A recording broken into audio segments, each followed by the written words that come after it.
idea, believe mo to ba ko nga ang gender identity is kanang gipinagbawalan sa komunidad? Am I right or wrong? So, for me, no. Because kita ang mga LGBTQ community nga nabuhi din sa kalibutan is we are free. Gibuhi ta sa Ginoo o gihimo ta sa Ginoo nga malampuson jud ta. Bahala tomboy ba ka, bayot ba ka, lesbian ba ka, wa tay labot. Basta as long as wala ka gitamakan nga tao og I thank you.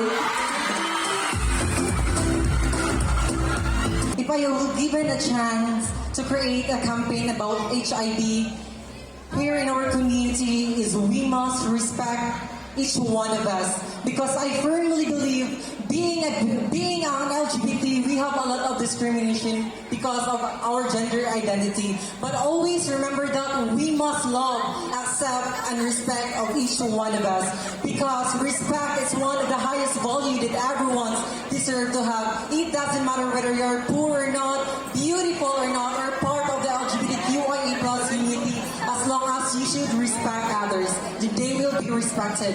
Because always remember that respect begins respect. Daghang salamat. My perspective was respect. Only respect, because being part of an LGBTQIA+ community, I've been judged because of my gender and discriminated because of being vendor. But despite of those negative thoughts, I'm standing here tonight facing many people in crowd, made with pulpitude, with a good attitude that no one couldn't have. Thank you.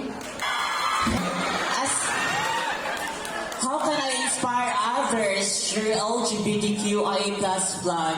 Simple, by making people to love what is LGBTQIA+. So by the word LGBTQIA+ has meaning. So by that, from that word, we can have a smile. Well, children cannot grow and foster. And also, if we could hand in hand together, I think we can rise as it does. Thank you. LGBTQIA+ community is a big disregard, because they always think about LGBTQIA+ is that wala siya gibuhat sa Ginoo, wala nag-exist. But I will tell, and I will tell to them that we part of LGBTQIA+ community, we are special. We are made of man and a woman, and that's the one thing that I could say to them. Thank you.